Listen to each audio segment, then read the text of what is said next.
Քննասենյակի դռները փակվել են, առաջադրանքները հանձնված են։ Կարապետի անհանգիստ վիճակը հայոց լեզվի գրավոր քննության արդյունքների հետ է կապված։ Ինչպես է գրել, ինչ հնարավոր սխալներ կարող է թույլ տված լինել։ Հեռախոսով կրկնուսույցի հետ այս հարցերն է քննարկում։ Նրա նման եւս 10 դիմորդ է կյանքի կարևոր փուլ ոտք դնում։ Այս պատանիներն ընտրել են հոգևոր ծառայության ճանապարհը։ Գևորգյան հոգևոր ճեմարանում 2026-ից 27 թվականների ուսումնական տարվա ընդունելության քննությունները մեկնարկել են հունիսի 13-ին։ Զանգարեի ուսուցչիս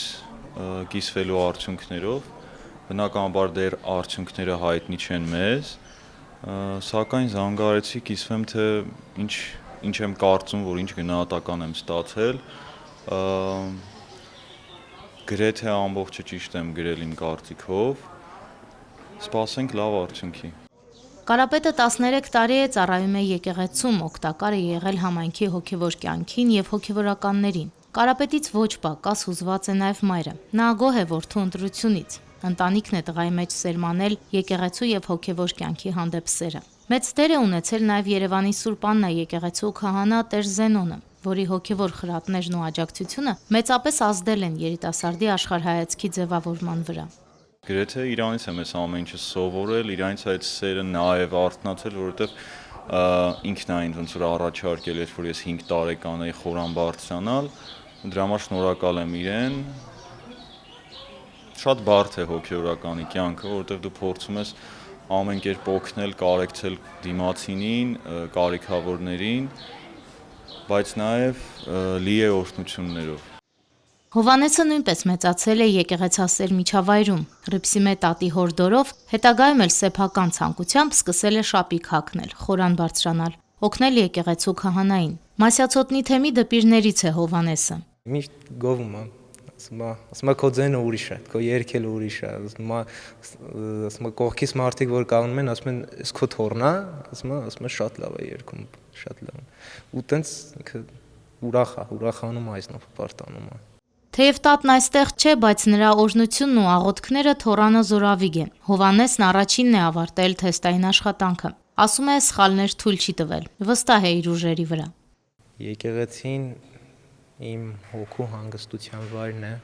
որտեղ ոչ միայն երազանքներն են կատարում, այլև հոգիս է նաև մաքրվում։ Այդ աղոթները, քահանայի քարոզը, սաղմոսները, որ կարդում եմ, լսում եմ, երգում եմ, ինձ ավելի են ուժեղացնում, ավելի են զգոն դարձնում ու ինձ ստիպում են ավելի լրջորեն մոտենամ, վերաբերվեմ այս ծառայությանը, որովհետև Աստծուն ծառայելը շատ լուրջ առաքելություն է։ Հայոց լեզվի թեստային հարցաշարի միջոցով գնահատվում են դիմորդների ընդհանուր գիտելիքները լեզվից։ Շարադրությունն էլ նրանց ստեղծագործական միտքն է ստուգում։ Հայոց լեզվին հաջորդելու են հայ գրականության եւ հայ ժողովրդի պատմության բանավոր քննությունները, անգլերենի ստուգարքը, երաժշտության քննությունը։ Այս բոլորը հաղթահարած դիմորդների միավորների համագումարից պարզ կլինի կկարողանան արդյոք Հայաստանի տարբեր մարզերից եկած պատանիները սկսել իրենց կրթությունը Հայաստանի ամենահին բուհում։ Այս 3 քննությունները ամփոփվում են նաև տեսչության անդամների հետ հարցազրույցով, որի ժամանակ ստուգվում է նաև դիմորդների գիտելիքները Սուրբ գրքից, հայ եկեղեցու պատմությունից, իրենց եկեղեցական փորձառությունից, եկեղեցական երգեցողությունից եւ օտար լեզուներից։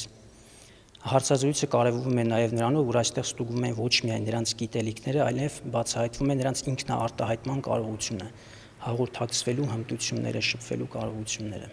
Գևորգյան հոգևոր ճեմարանի ընդունելության քննությունների երկրորդ փուլը օգոստոսին է։ Տղաներն ասում են, որ թեև ունեցել են ժամանակակից գրավիչ մասնագիտություններ ընտրելու հնարավորություն, սակայն ճեմարանի սան դառնալն իրենց համար պարզապես մասնագիտական ընտրություն չէ։ Այն գիտակցված կոչում է ծառայություն մայր եկեղեցուն, հայրենիքին։ Դժվարությունները լիքն են լինելու, բայց չեմ լարվում, չեմ մտահոգվում, Աստվածը մեզ է։